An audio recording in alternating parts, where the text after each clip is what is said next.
que entre paréntesis, yo creo que la capacidad emocional es una medida de éxito. O sea, los deportistas que al final no logran sostener la presión de estar en el número uno tienen una diferencia contra cual está arriba por 20 años. Pero esa resiliencia, esa forma de cuestionarse, genera humildad también, sobre todo ahora que hablamos mucho más.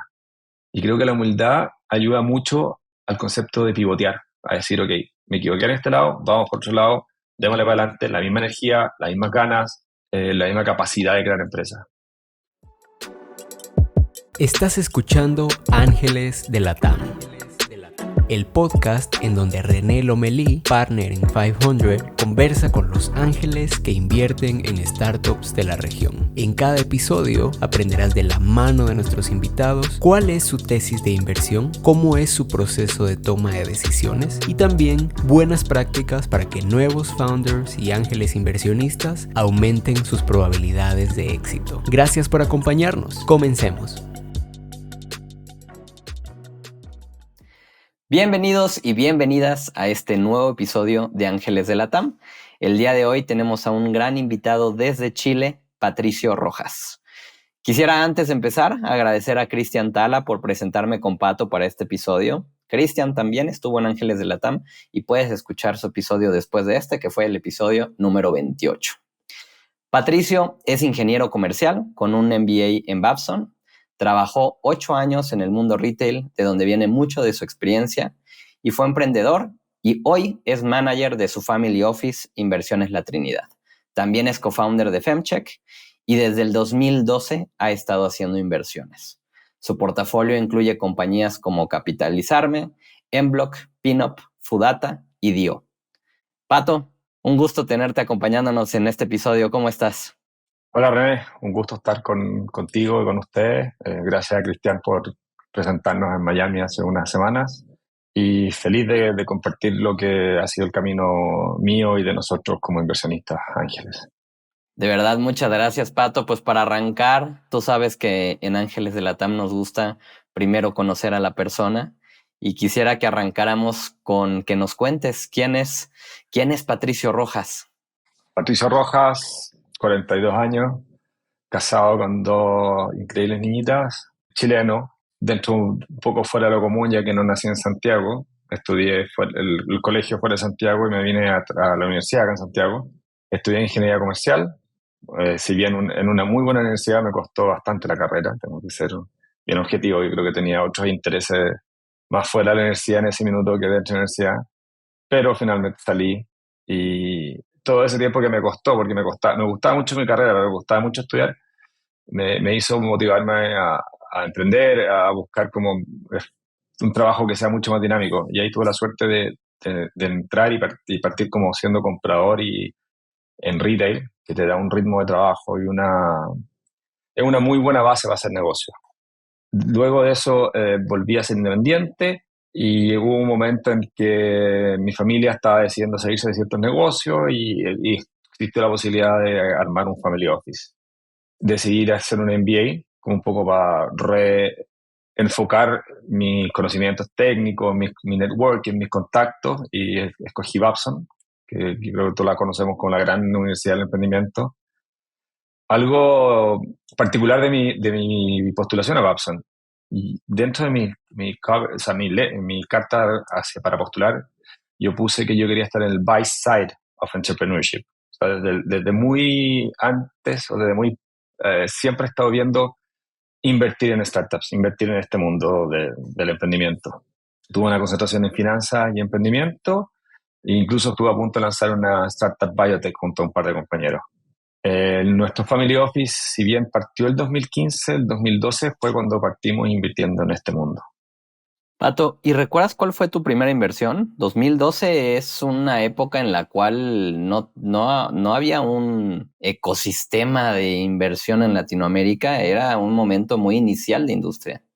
En ese minuto estaba, claro, llevamos 1 o 2 años de Startup Chile, en la época en que, bueno, Startup Chile, para los que no conocen, el programa que el gobierno chileno creó para incentivar el desarrollo de empresas tecnológicas tempranas en Chile, en la región. Y en ese minuto, yo me acuerdo, todas las empresas que venían a pichar, los founders eran todos extranjeros. Yo creo que tuve comenzamos una muy buena forma la carrera como inversionista y de la mejor manera porque fue de la mano de un gran emprendedor, gran amigo hoy día, uno de mis mejores amigos, en realidad, lo debo decir, quien nos llevó como de la mano o nos ayudó a meternos, me ayudó mucho a meterme en este mundo startup. Fue capitalizarme junto a Gabriel Cid, eh, creo que con Tala compartimos el placer de ser socios de él también. Y algo también que me pasaba en esa época, se empezó a hablar mucho del emprendedor. Y yo cuestionaba mucho y le decía a mis amigos que están en este mundo, pero ¿cuál es la diferencia entre emprendedor y empresario? Yo veo a mi familia, ha sido empresaria toda su vida, veo a amigos que son empresarios y ustedes ahora llegan con un ticket o un título de emprendedor y son distintos a los anteriores. Y había algo, era como los millennials separándose de la generación anterior diciendo somos distintos. Algo que me costó un poco manejar o entender y siempre tenía como ese conflicto y molestaba más que todo a los nuevos emprendedores. Esa fue nuestra primera inversión, capitalizarme. Y el por qué invertimos, yo creo que va por dos lados. Como siempre, familia empresaria con esa mentalidad de crear cosas, tener control de tu futuro, ser tu propio jefe, era muy importante y me marcó siempre por qué que decidí estudiar ingeniería comercial, estudiar economía, administración de negocios. Y había un deseo de dar, que los emprendedores sean, o los empresarios en su minuto, sean muchos más. Siempre que sea el foco de una economía o de un ecosistema, que haya muchos de ellos. Y cuando empezó en ese minuto Gabriel de cotizarme a decirnos, oye, mira, estamos haciendo esto, está este modo en que ustedes invierten y nosotros crecemos y vamos a compartir como el riesgo, pero los beneficios, me gustó mucho. Además, en ese minuto mi padre estaba entre que se quería jubilar, había empezado a vender algunos negocios y yo siempre lo molesto y digo, ¿y qué hace este tipo metido en la casa molestando a mi mamá y a mí? Así que veamos alguna alternativa para que se mantenga activo. Y yo en mi cabeza imaginaba que quería tomar algún comité, algún directorio en este mundo startup, a lo cual su respuesta fue ni una posibilidad. No, yo no es que me esté jubilando, pero esto es algo que también me gusta, creo que tiene un propósito muy importante, pero este es tu mundo, no el mío. Así que esa parte duró poco. Oye, me encanta ese conflicto que tenías con la diferencia de entre emprendedor y empresario. Y es un tema que yo he platicado con algunas personas. ¿Cómo, a ver, estamos regresando en el tiempo, pero cómo lograste definir la diferencia? Para ti, ¿cuál es la diferencia? Para mí no existe. Creo que emprendedor, empresario, no, de verdad, o sea, el emprendedor es un empresario con otra etiqueta simplemente, o que quiere ponerse otra etiqueta, pero que un emprendedor o un empresario decida tomar grandes o pequeños problemas, poner mucho trabajo, mucha energía, encontrar una solución y que haya gente dispuesta a pagar por esa solución, que nombre se ponga en lo mismo, son dos personas, es como para mí es lo mismo. Yo creo que es más la generación, por decirla más nueva, sin decir que soy tan viejo, que trató de separarse como para generar tal vez una marca, una mística, un concepto, que creo que está bien, creo que ayudó a generar también hasta que este concepto de startup, ambiente de ecosistema se creara. Creo que fue una ayuda a generar esa separación, pero para mí son lo mismo. Estoy de acuerdo, creo que en definición, ahí puedo coincidir, es exactamente lo mismo. Sin embargo, cuando pienso en ciertos perfiles que vienen de, llamémosle como de la creación de negocios de la vieja escuela, y los veo salir a emprender y los evalúo como una opción de emprender, a veces lo que yo me cuestiono y me gustaría saber si tú lo ves de una forma similar, es el mindset, que tiene que ver con una forma de construcción de negocio con velocidad y capital de riesgo versus a lo mejor una forma más tradicional. Sí, o sea, a ver, no estoy en contra de ese concepto per se, pero también hay que ponerse en perspectiva. O sea, hace, no sé, por poner la generación tal vez de nuestros padres, hace 40, 50 años, el acceso al capital era mucho más limitado. Las tasas o los retornos por una muy buena inversión eran totalmente distintos, eran gigantes, por lo tanto no había una búsqueda de riesgo que generara una que existieran los inversionistas en primer lugar hacia estos productos.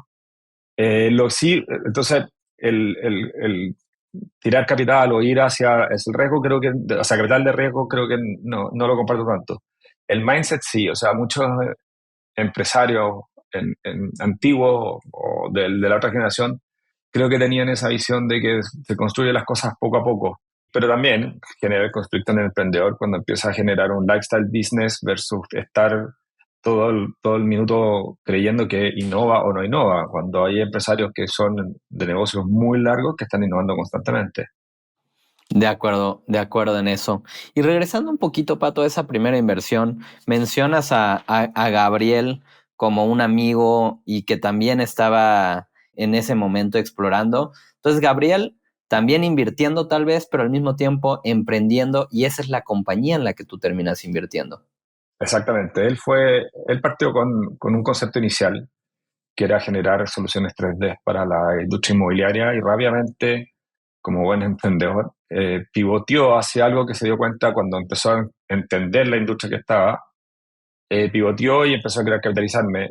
Y vi en Gabriel una persona, como dices tú, que está constantemente buscando problemas y soluciones. Desde muy joven fue emprendedor, desde muy joven creó empresa y dio trabajo y dije, ok, aquí hay un gran founder que está metido en una industria gigante, el real estate, nada más grande que eso, y tiene una solución que aquí en Chile no la hemos visto, o la TAM, en ese momento pensábamos mucho más en Chile.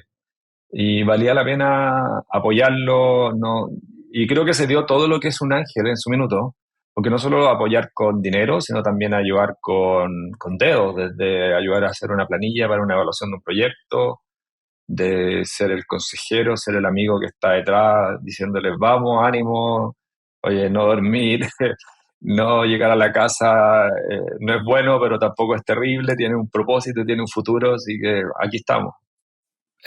Me parece interesante porque empiezo a encontrar, a veces me hago la pregunta de qué es lo que nos hace falta para que tengamos más ángeles invirtiendo en las compañías de nuestra región.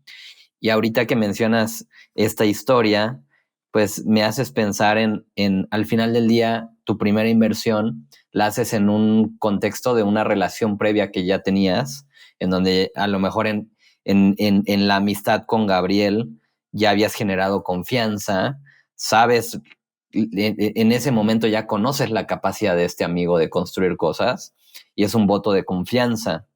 ¿Qué es lo que te hace del 2012 pasar de invierto en un amigo a profesionalizarte como inversionista y crecer un portafolio? Porque sí creo que hoy hay muchos en la categoría de Friends and Family que están viviendo ese proceso de haber hecho esa primera inversión y que podrían continuar haciendo o simplemente haber hecho solamente una porque pues era mi amigo, era mi primo, era mi hijo, ¿no?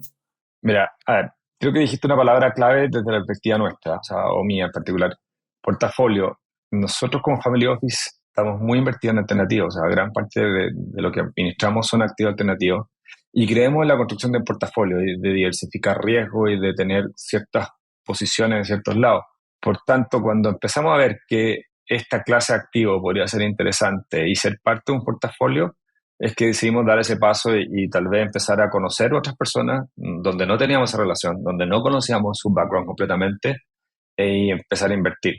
Entonces, si uno, como no sé si dar un consejo o mirando a estos Friends and Family que les gustó la experiencia y que al igual que nosotros todavía no tenemos, en el caso particular de Capital Sandler, no hemos tenido un éxito con esa empresa y así todos seguimos invirtiendo después de 12 años, creo que es entender que uno con la amistad conoce algo y así como se va abriendo los círculos puede conocer otras personas, puede conocer otras oportunidades, puede conocer otras realidades y eso llegar a generar oportunidades que pueden traducirse en una inversión. Y finalmente todas esas palabras te hacen tomar la decisión para decir, ok, una no es ninguna, dos es mejor, tres puede ser, y si bien la cantidad de dinero que puedo poner a esto puede ser más o menos, con más inversiones puedo tener un mejor perfil de riesgo y mejorar mi portafolio pensando en el futuro. ¿Cuánto tiempo pasó para que, a ver, ahorita mencionas esta inversión del 2012, pero la creación del Family Office hasta el 2015? ¿cuánto tiempo pasó para que hicieran o tú hicieras tu segunda inversión? ¿Cuál es el proceso que hay detrás de esto? Pasaron 4 años, sí, casi 4 años, pero también coincidió, lamentablemente coincidió en que yo me fui a ir fuera, estudié fuera, entonces me fui lejos del ecosistema que generaba este networking, donde uno empieza a conocer a estos emprendedores que uno dice, ok, aquí quiero invertir, o este tipo es un gran founder, este equipo está en una tecnología nueva, y encontré una oportunidad. Pasó bastante tiempo, pero siempre estuvo la decisión de incluir esto en nuestro portafolio, de tener esta clase de activos dentro de nuestro portafolio. Y bajo los mismos propósitos anteriores. Mientras más empresarios y emprendedores haya en el mundo, mejor. Y ojalá, y siempre, porque esto es una estructura de portafolio y tiene que generar valor monetario. De acuerdo. Platicando con Cristian me decía que él te veía como un inversionista diferente a él y que una de esas diferencias que encontraba en ti es que te gustaba apostar por etapas de idea. La etapa temprana, ahora decía, a veces me hago esta pregunta de cómo tener más inversionistas ángeles en la región, pero muchas veces lo que todo el mundo quiere invertir es cuando hay un poquito más de cosas para evaluar. La etapa de idea hay poquitas cosas que evaluar. Y Cristian me mencionaba que a ti te gusta esta etapa. Cuéntanos un poquito de dónde viene ese apetito y cómo es que puedes tú generar convicción en esa etapa. Entré a entender o darme cuenta que tenía la capacidad de estrés de esa etapa, porque mis primeras inversiones también fueron en el mundo biotech, y estuve a punto de fundar una startup en el mundo biotech, donde muchas veces los ciclos del negocio son de ideas por muchos años. O sea, está bien, hay papers, hay pruebas de laboratorio, hay tests que te están validando el producto, pero no la disposición a pagar. Por tanto, dado que había hecho ciertas inversiones en biotech, dije, ok, tengo la capacidad de aguantar o tolerar este riesgo de estar acá, debería traspasar esto mismo a otras verticales, a, no sé, software, otra tecnología, etcétera. Entonces, por eso creo que me es más fácil entender y decir, ok, idea. Y también por un poco lo básico de invertir en seed o pre-seed. El cliché del 60% de la inversión es en un equipo fundador. O sea, si uno encuentra grandes emprendedores y tiene la suerte de conocer grandes emprendedores, ok, al final del día me voy a estar equivocando en escoger emprendedores, pero muchos de estos emprendedores van a solucionar grandes o pequeños problemas que son monetizables. Hay algo de FOMO. Yo creo que mi experiencia cuando todavía no está, o sea, no está empezando a invertir, me perdí de inversiones en que eran tal vez un muy mal modelo de negocio en su minuto, o un muy mal deck, que terminaron siendo extraordinarios emprendedores con grandes exits y que siguen hasta el día de hoy. Interesante porque si bien también el tema de que invertimos en equipos sí suena trillado, pero es una realidad. Para ti, ¿cómo defines o qué buscas para poder decir este equipo que tengo enfrente es un equipo en el que puedo generar esta convicción, es talentoso, tiene capacidad, pero pues como no ha creado, no tienes que encontrar su capacidad de ejecución en otro ángulo, no en lo que han creado hasta ahorita. Entonces, cuéntanos un poquito cómo evalúas y qué buscas en un equipo en etapa de idea que define que esa apuesta del 60% en esa compañía que estás haciendo es correcta. Lo primero, creo que el equipo emprendedor o el founder venga del dolor, venga de haber estado en una industria o incluso, no sé, que su familia tenga relación con algo, el que estuvo viendo un problema y que no veía solución, no veía lo que él necesitaba para que su sistema funcionara mejor, su negocio funcionara mejor. O sea, el origen del dolor o de la cercanía, en caso, no sé, mundos biotech, de gente que ha estado 30, 40 años investigando alrededor de algo, eso es como el primer elemento. Esa conexión, también suena cliché, pero cuando el deck, en el pitch, alguien le pregunta a la audiencia, oye, ¿se acuerdan cuándo o saben cuándo? Bueno, ese dolor en general me hace conectar con él. Ok, esta persona vivió esto, ha tenido la experiencia en esto, ahora, como dices tú, tendrá que acabar esa ejecución. Luego viene un poco entender su track record. Independiente de que hayan vivido, han trabajado en una industria, ya han sabido de ciertos problemas, ¿qué hicieron en esos años? Hay algunos que tienen pocos años de trabajo, 3, 4 años, pero fueron sobresalientes o en la universidad les fue muy bien. Lamentablemente son todas métricas que uno puede cuantificar siendo más duras, que aún son relevantes. Aunque muchos digan que, no sé, las notas de la universidad no valen, creo que son un sesgo de, como dices tú, de haber logrado cosas, de haber puesto ganas y obtener resultados. Tal vez no para todo, pero es un indicador. Y después viene un poco de apuesta y entender si esta persona en la conversación es íntegra al final. Es una persona que pase lo que pase, tú crees que va a estar dando su mejor esfuerzo en el minuto que está tratando de solucionar ese gran problema. Me encanta esa última. Y escucho los 3 puntos que dices y me parece, y lo he platicado también con otras personas, inclusive también en otros episodios, cuánta subjetividad hay en esos puntos, ¿no? Absolutamente. O sea, es difícil entrar a medir, por eso como con conflicto te digo que, no sé, las notas de la universidad, ¿son válidas o no son válidas? Lo ascendieron varias veces en su trabajo, ¿son válidos o son válidos? Puede haber sido circunstancial, pero uno trata de meterle datos a evaluaciones súper subjetivas. Sí, lo que para mí es un buen equipo no necesariamente lo va a ser para ti, Pato. Y creo que es parte de nuestra industria. Somos una industria de contrarian bets, ¿no? O sea, hay una simetría de información enorme y eso genera la relación riesgo-retorno en gran parte. Y creo que ayuda mucho también tener una red que te permita evaluar a esas personas. O sea, no sé, hablamos de Cristian, digo, Cristian, júntate con este empleador, dame tu opinión. No te estoy pidiendo que te juntes para saber si su solución tecnológica es la adecuada o la que tú creas que es correcta. Dame una opinión de él. ¿Qué feeling te da? ¿Hay química? ¿No hay química? Eso también creo que es muy importante hacerlo. Sí, eso del feeling definitivamente es una parte que también me parece bien compleja de lograr definir. En muchas ocasiones te topas con, y seguramente te ha pasado, con este emprendedor o esta emprendedora que en esta primera reunión te vuela la cabeza. Y luego, como que yo he tratado de luego con cabeza fría analizar por qué me voló la cabeza. Si fue su capacidad de en esa reunión con una gran comunicación y una gran energía emocionarme, o si lo que está haciendo es lo que me emocionó, que creo que son dos cosas distintas. Totalmente, o sea, vamos a cuando estamos en un evento y llegan estos tremendos emprendedores que son unos storytellers maravillosos y tú dices, este tipo va literalmente a construir Marte antes que Elon Musk, y solo con su discurso.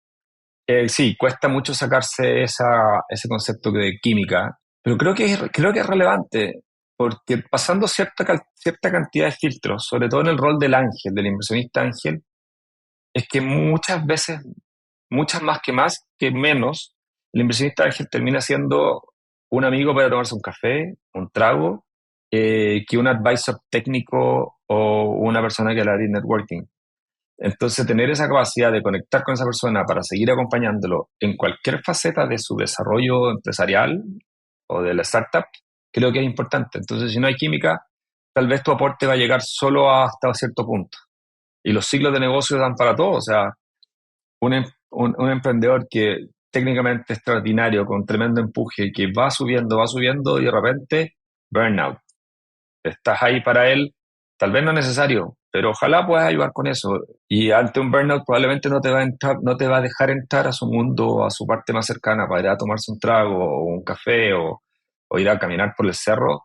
Si es que no tienes esa relación un poco más de cercanía, de poder conversar otros temas que no son el trabajo.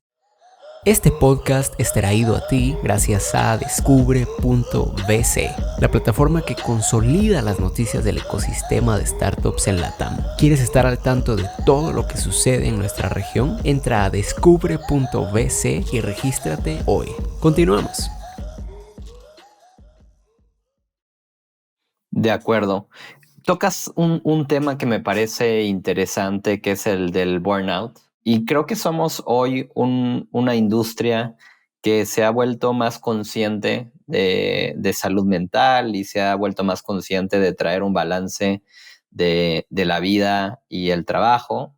Sin embargo, como que ahorita que te escuchaba, también no puedo evitar compararlo con lo que hablábamos del empresario versus el emprendedor. Y que decías, también pongámoslo en el contexto y puedes pensar en estos negocios que se construyeron sin este mindset de hace 50, 100 años o los años que le querramos poner, en donde no se tocaban estos temas, pero aún así se construían estos grandes negocios.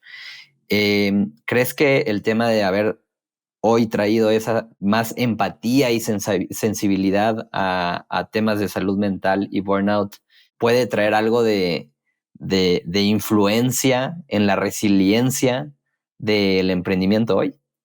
Yo creo que tiene pros y contras. O sea, a ver, te hago una pregunta. ¿Crees que hay mayor o menor resiliencia hoy día? ¿Cuál es tu opinión? No lo sé. No te diría que tengo una opinión porque literal se me acaba de ocurrir el contexto que acabo de poner, pero tal vez menor en un sentido en donde porque lo volvimos, y no estoy diciendo que esté mal, solamente creo que como lo volvimos un tema que es relevante y que somos empáticos y sensibles con él, nos permitimos más oye, pues hoy estoy burned out, voy a tomar este time off, voy a tomar estas decisiones de esta manera sobre la compañía, que a lo mejor antes la gente no se podía permitir mostrarse débil, por llamarlo de alguna manera, y no podía alejarse del negocio y te forzaba un poco el contexto social a sí o sí tener que dejarlo todo en lugar de a lo mejor proponer estos espacios como el time off que hoy es más frecuente. No sé si te hace sentido. Sí, 100%, ¿sabes? Pero por eso digo, creo que la resiliencia genera también los pros y contras. Como dices tú, el emprendedor antiguo tenía que darle. Además, eran negocios mucho, en general, mucho más basados en mano de obra. Había una responsabilidad sobre los empleados, sobre un concepto de líder distinto.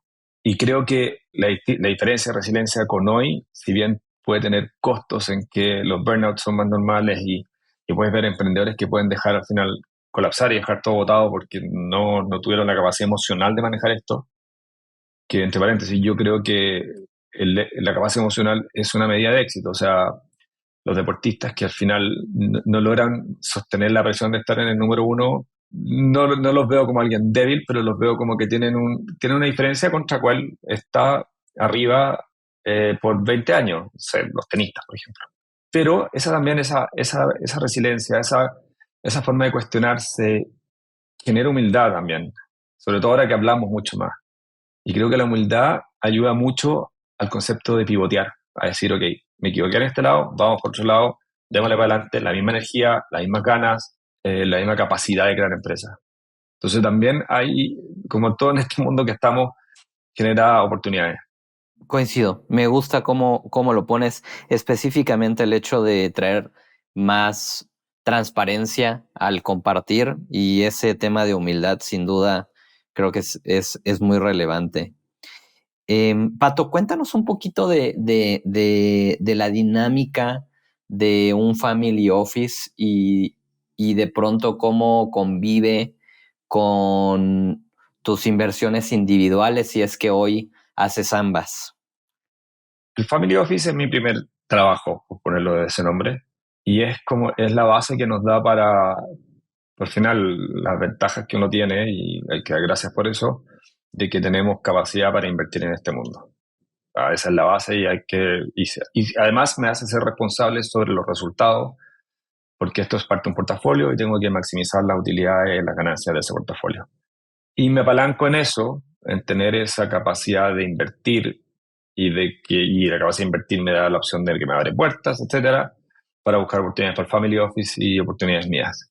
Oportunidades de inversión propias, la verdad, por un tema de conflicto de interés más personal, no hago tantas. Tengo algunas posiciones propias en aquellas cosas que creo que el family no debería estar invirtiendo, que pueden ser tal vez más riesgosas o más oportunísticas. Esa es al menos mi situación actual, mi estatus actual, en que el foco es el family office y lo mío es tal vez un poco más secundario. Si bien tengo negocios propios, tengo negocios inmobiliarios propios, no han sido el foco en el último tiempo. Yo creo que van a ser más adelante un poco más relevantes poder hacer ciertas cosas mías que van de la mano de mis intereses más particulares o de oportunidades que estoy viendo yo en la industria, en los negocios. Me parece interesante la definición entre lo que dices definitivamente, como poderlo decir como es mi trabajo, es la base, es la capacidad y sobre todo esto trae una responsabilidad, ¿no? Pero también me parece muy interesante cómo es que en interpretación, por la dinámica de cómo inviertes, la etapa en la que inviertes, pues podrás ser family office, pero tienes toda la pinta de ángel inversionista, ¿no? Porque no hay mucho family office que tenga, como bien decías hace rato, tantos assets o tanto porcentaje de sus assets en alternativos, y tú como la cara de ese family office, seguramente muchos de las inversiones que tienes te ven como cualquier otro ángel inversionista, no como un family office, o no sé si me equivoco en esa interpretación. No, 100%. Al final el Family Office, pongámoslo así, el Family Office firma el cheque que Patricio Rojas quiere colocar en el mercado. O sea, el Family Office, como un Family Office pequeño, damos gracias de tener los medios financieros para poder estar invirtiendo y tener algo que ojalá dure generaciones, pero soy yo solo. Prácticamente soy yo el que toma las decisiones, tengo un comité para ciertas cosas, pero este mundo es mío y el Family Office me lo cheque, es Patricio Rojas el que está ahí dando la cara como inversionista ángel, como mentor, como advisor, como partner del café, como el tipo que sale a caminar por el cerro con el emprendedor. Claro, eres la cara, eres la marca y detrás hay una estructura. Este, Oye, Pato, cuéntanos un poquito de la tesis de inversión. ¿Cuál es su tesis hoy? Nuestra tesis, por definición, es agnóstica en términos de áreas de donde invertimos. Invertimos en etapa temprana, seed y pre-seed, porque es como creo que es donde el ángel hace más diferencia, como tú decías antes. ¿Qué sentido tiene un ángel tratar de ir a inversiones más consolidadas y caras cuando la posibilidad de éxito y visto en un modelo portafolio es más probable que no genere tantos resultados monetarios? Eh, si bien si bien comencé en biotech y creo que hoy día invertimos en distintas áreas. Ya el biotech representa un poco menos de la mitad del portafolio. Eso yo creo que tiene dos orígenes. O sea, cuando estaba haciendo mi MBA, la startup que fundé es de biotech y conocí personas bien ligadas a eso que me enseñaron un poco a evaluar y ver ese mundo.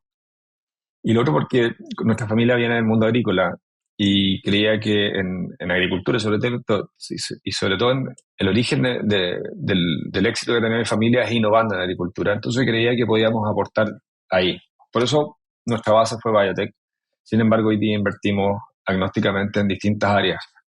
No sé, como anécdota, he estado buscando una inversión ángel en fintech ya hace bastante tiempo y no he encontrado algo que me diga que aquí es donde tengo que entrar.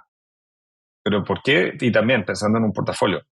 Quiero tener biotech, quiero tener fintech, quiero tener marketplace, quiero tener SaaS. Quiero ampliar la red y tener varias para poder diversificar el portafolio, minimizar un poco el riesgo y encontrar ciertas oportunidades. ¿Cuál es el ticket promedio que hacen en compañías? Como buenos ángeles que partimos eh, un poco, no sé si impulsivamente, pero partimos con tickets bastante más altos, siempre, como los super ángeles que ponen un ticket muy grande y después nunca más repiten. Hoy día invertimos entre 100.000 y 10.000 dólares, depende de la etapa y el área en que esté. A veces uno entra mucho más temprano, el ticket es más chico, por lo mismo estamos en fase idea, tal vez después un market fit, por lo tanto apuestas, y prefiero hacer 3 o 4 apuestas de esas que una más profunda. A veces está la oportunidad de entrar en una startup que no voy a decir que es más segura, no existe el concepto de seguro en un mundo startup, pero que tiene ciertas particularidades que te digan, ok, aquí vale la pena invertir más. O otra en que simplemente hay una necesidad de capital más grande, no hay tantas opciones de inversionistas, ya sea porque los founders no lo quieren así, o por el ciclo de negocio y el ticket es más grande. Pero esos son mis rangos. Súper. Y con respecto a región, seguramente hay una exposición alta hacia Chile por la naturaleza de que vives en Chile, pero también mencionábamos en el intro una compañía de México. Hoy, ¿en dónde estás enfocando esos esfuerzos? A ver, si saco cuentas, hoy día tengo prácticamente mitad y mitad entre Chile y fuera de Chile. Tenemos una compañía que partió en Estados Unidos con chilenos, una empresa americano de Holanda, una empresa chileno-neozelandesa, una mexicana, dos americanas puras. No, he tenido la suerte de, por la red que tuve previa, a invertir fuera de Chile y entrar en deals en que puedo entrar dentro del concepto de ángel en etapa temprana y valorizaciones razonables y otras de Chile. Soy cero basado en Chile en ese sentido, ¿no? Creo que es donde vivo hoy día, donde puedo tener más oportunidades de conocer grandes emprendedores y de conectar, pero no es mi foco para nada. Creo que LATAM, o Estados Unidos, porque tengo una conexión, estudié allá, tengo grandes amigos, pero muy abierto a todo. O sea, doy gracias de poder hacer eso porque creo que me ayuda a tener más oportunidades. Entonces, justo ahorita platicabas de tener acceso y das el ejemplo de haber estudiado en Estados Unidos y que eso te abrió a lo mejor la puerta a hacer algunas inversiones allá. Hoy, cuando piensas en la TAM, ¿cuál es tu forma de generar deal flow? Supongamos aquella inversión que hiciste en México o mañana una inversión en Colombia. Hoy, ¿cuál es tu estrategia de generación de deal flow? Mi estrategia es conectar, el famoso networking. Creo que los últimos 2 o 3 años en que ya un poco estructuré el Family Office y ahora me puedo dedicar mucho más a este mundo, he tratado de conectar con gente que esté ligada a esa primera capa de emprendedores.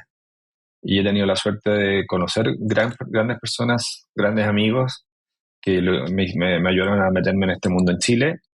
Y sistemáticamente he tratado de conectar con fondos o ángeles en otros países que me hagan conectar con esa misma capa. Tanto para tener deal flow inicial como para tener el paso siguiente, dónde van a estar mis startups en el futuro y cómo yo puedo ayudarlas a ellas a conectar. Lo he hecho en México, tengo pendiente Colombia, el año pasado lamentablemente no pude pegarme una visita, pero me llegan bastante buenas startups colombianas. Y además empecé hace casi 2 años a invertir en fondos de Venture Capital, de la misma forma que mi portafolio de Private Equity está muy diversificado en verticales. Creía y creo que el área Venture o Angel tiene que tener los dos componentes, inversiones directas e inversiones Venture Capital, para apalancar riesgo y para que los mismos fondos Venture Capital me den entrada, coinversión o cercanía con las mismas redes que ellos tienen. Y además yo también ayudarlo con mis redes, o sea, creo que es un win-win por los dos lados. Pero también he apalancado el fondo Venture para conocer más emprendedores. De acuerdo. Pato, me encantaría que platicáramos un poquito del ecosistema chileno, aprovechando que creo que conecta bien con este tema de conectar, networking y demás, porque empezamos a platicar un poquito de esto en Miami cuando salimos a comer. Y Chile se ha posicionado desde mi punto de vista bien dentro de los países más relevantes de emprendimiento en Latinoamérica, pero me llama la atención ver que es un país con un mercado pequeño, si lo comparas con Brasil, México, Colombia, e inclusive más pequeño que Perú. Y creo que han logrado un gran posicionamiento, pero no solamente es posicionamiento, es porque hay cosas detrás que son relevantes como Corfo, Startup Chile, casos de éxito como Corner Shop, Notco, Betterfly. Entonces me encantaría que nos cuentes un poco cuál es tu perspectiva viviéndolo desde el 2012 en esa construcción de ecosistema que hoy tiene Chile y qué es lo que de pronto podríamos decir que han hecho bien. Yo creo que Chile como país fue pionero desde antes en entender que siendo, como dices tú, una economía muy pequeña, con una clase media muy marginal en términos de comparado con otros países de Latinoamérica, que teníamos que salir hacia afuera. Y los grandes emprendedores, empresarios de los 90 lo probaron haciendo negocios fuera de Chile, o sea, consolidando negocios en Chile y saliendo. Chile en esa época, yo me acuerdo de mi época universitaria, se hablaba de que era un gran lugar para hacer experimentos, probar rápido y salir a exportar estos modelos afuera. O sea, al ser abiertos, siempre no teníamos ese proteccionismo, no sé, de economías, por poner el ejemplo extremo de Brasil, en que no mirábamos para afuera, creábamos soluciones solo que nos sirvieran a nosotros. Chile tenía negocios o soluciones que servían a muchas otras economías.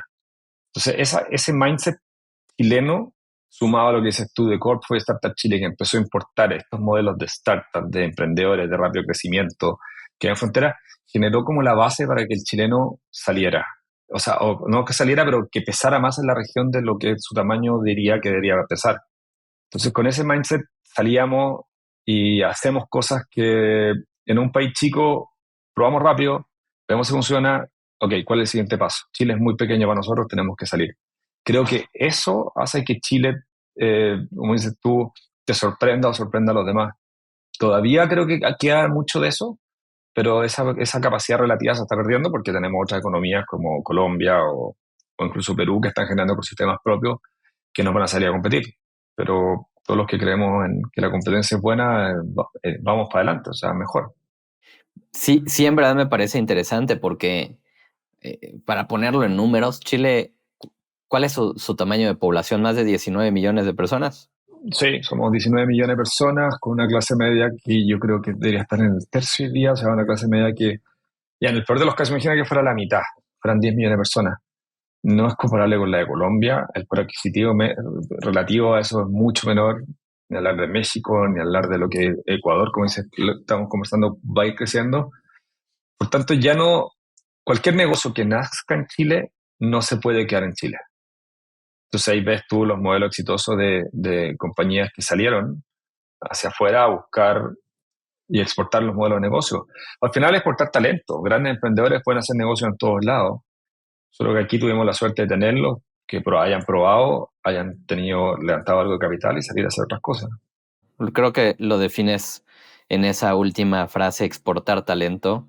Y esa urgencia de salir creo que también genera una habilidad que no necesariamente cualquier emprendedor va a tener.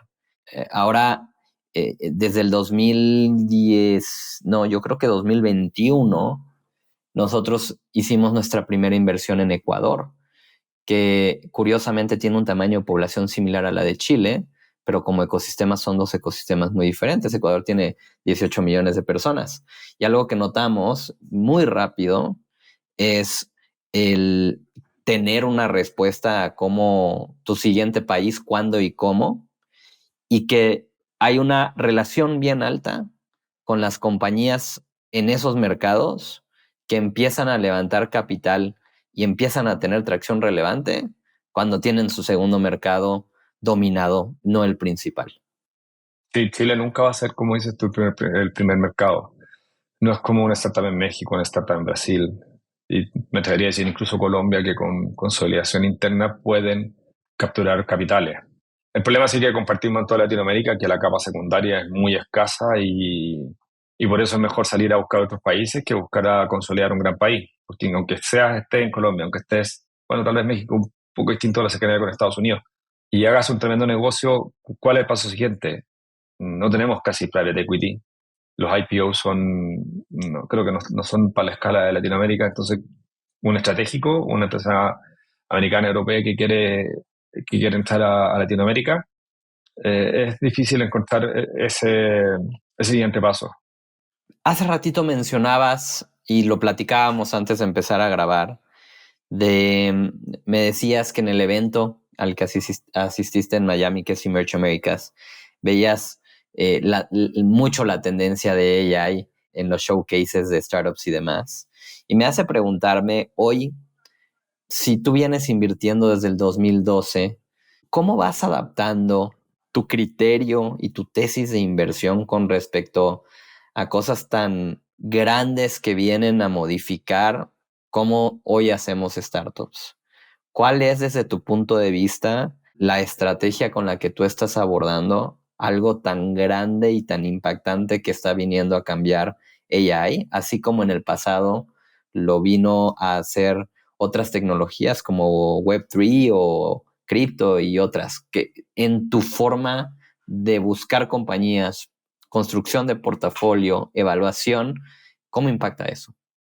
Yo creo que lo primero es entrar a AI. Y por lo mismo ya el año pasado puse una ficha en una AI con dos personas que creo que van a estar siempre en la vanguardia y me puedo colgar de ellos para estar más cerca de la vanguardia yo también. Por tanto, no digamos que puse una inversión como para entrar, pero creí en ese equipo y invertí en AI para estar. Y hay que conocer, mira, aunque tal vez mi LinkedIn o mi WhatsApp no esté muy de acuerdo, yo me junto con todos los emprendedores posibles. Está bien, me demoro a veces en contestar, me demoro en agendar, pero trato de escucharlos a la gran mayoría para poder estar en esa frontera, para poder descubrir cosas, para poder ver qué me falta saber. Y si me falta saber muchas cosas, que absolutamente es así, trato de conocer personas que sepan más, trato de estar cercano a ellos, viajo, voy a eventos, startups, me junto con redes, no sé, como Endeavor en Chile, donde hay grandes emprendedores, donde hay grandes advisors, grandes mentores, que uno puede conversar estos temas para, como dices tú, absorber esta abrumadora o tal vez infinita nueva información que se viene y cómo eso lo puedo llegar a o emprendo, o sea, o invierto en esta, o la verdad que la dejo pasar porque no la conozco, porque también es súper válido no salir de la zona de confort, pero creo que como yo lo abordo es leyendo, conociendo y acercándome a las personas que pueden saber mucho más que yo, que confío en ella o que tengo cierta relación de confianza como que me digan, mira, esto es de verdad, este camino de ahí es el que creo que hace diferencia, o la verdad es que wait and see, veremos qué pasa, porque no todo lo que sale en los blogs, en las noticias, es algo que se va a quedar. De acuerdo. Pato, me gustaría ir cerrando este episodio y tengo dos últimas preguntas para ti. La primera es, siempre me gusta escuchar uno de esos momentos emocionantes o incluso un momento difícil que han marcado hoy tu carrera como inversionista. Uf, difícil. He tenido la suerte de dentro del portafolio tener un exit que ojalá haya servido para validar que lo que estoy haciendo es lo correcto. Espero que el segundo sea mejor. Ahí me sale mi antiguo extremado nivel de competencia.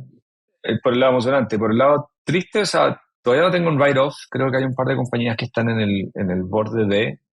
Pero lo que más me duele al final es, o sea, no me duele, pero me acerca mucho a estos momentos como de emocionales, son ver a tremendos emprendedores, porque si invertí en ellos, creo que son tremendos emprendedores, tremendas personas. A las veces no saber para dónde ir, mirar, decir, ok, estoy en una industria que vale la pena, estoy solucionando un problema que existe, pero no me están comprando. ¿Qué está pasando? Y no salen a veces de ese círculo en su cabeza, de ese pasillo oscuro, y que es súper entendible que lo tengan, y no salen, y no salen, y no salen, y tú dices, bueno, ¿cómo lo ayudo? Porque muchas veces no es consejo, no es tal vez, oye, es empujarlos al precipicio, tal vez para que desde el suelo suban. Eso me conecta mucho, mucho en lo emocional y yo creo que a veces me lo llevo a la casa con decir, ok, ¿qué me falta a mí para ayudar mejor en estas situaciones? Uy, qué dura pregunta. No sé si lo había pensado desde ese ángulo de qué me falta a mí para ayudar en esa situación.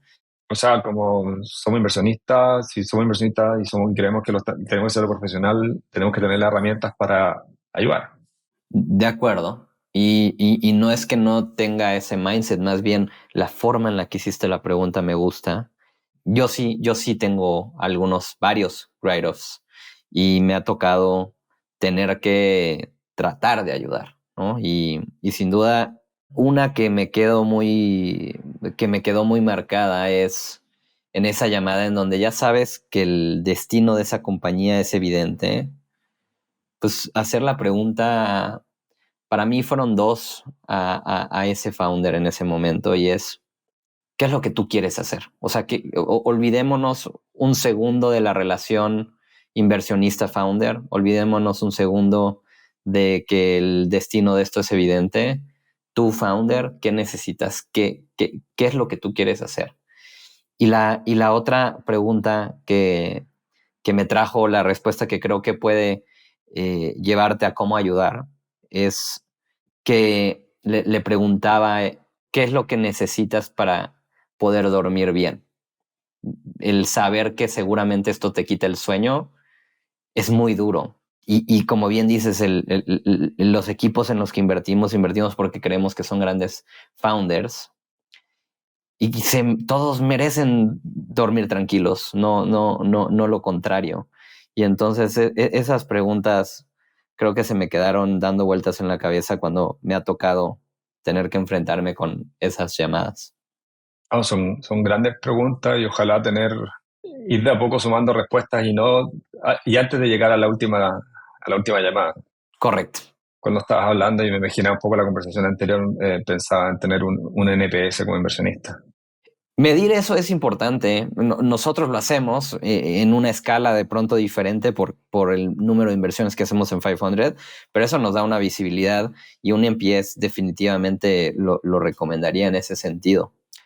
Pato, para terminar, llevas muchos años invirtiendo, tienes mucha experiencia y me gustaría que nos dejes un aprendizaje o un consejo de algo que te hubiera gustado saber en el 2012 antes de escribir ese primer cheque, que hoy tienes muy claro como inversionista.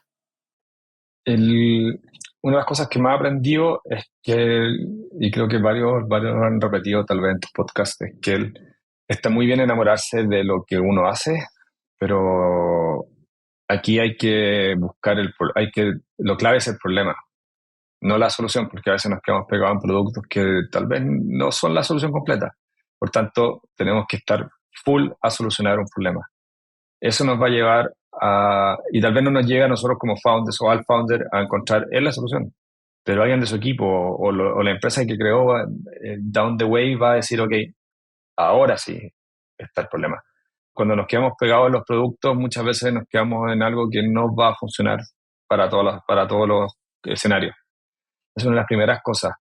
Y lo otro, creo que hay que seguir confiando en las personas, en los equipos. O sea, o si no, mejor invertamos en el AI del futuro que va a solucionar todo. Sigamos conectando con las personas, sigamos haciendo networking. O sea, yo no me defino como el mejor del networking. Al contrario, es un esfuerzo y me cuesta. Pero como lo considero parte de mi trabajo, creo que hay que invertir mucho en eso. De acuerdo. Ahí el que disfruta mucho y creo que es muy bueno es justamente el buen Cristian que nos presentó. Así es. Hecho, pues Pato, nos quedamos con esa última reflexión. Mil gracias por tu tiempo y por acompañarme en este lindo episodio de Ángeles de Latam. Si alguien quisiera presentarte su compañía o inclusive conectarte para platicar de inversiones, ¿cuál es la mejor forma de encontrarte? Bueno, lo primero, gracias a ti, René, por esta invitación. Ha sido un muy buen experiencia. LinkedIn es una muy buena lugar para conectarme y si quieres en los comentarios después les dejo el correo para que me manden un saludo, un deck o un juntémonos a tomar un café. Buenísimo. Entonces en LinkedIn te encuentran como Patricio Rojas para que no se queden con el Pato Rojas porque si no, no te van a encontrar. Y a mí también, todos los que nos están escuchando, como saben, me pueden encontrar en LinkedIn. Y si eres un ángel inversionista, me encantaría que me contactes por ahí para que agendemos un espacio para también hacer un episodio contigo. Y como cada semana, les recuerdo que este episodio también lo puedes encontrar en el ecosistema Startup.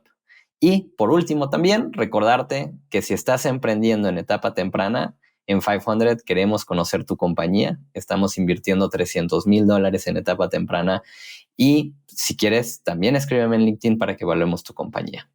Como cada jueves, nos vemos pronto y muchas gracias por acompañarnos.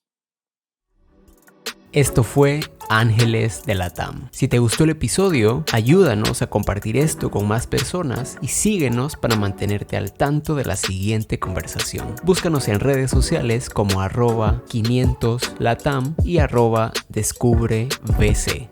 Gracias por acompañarnos.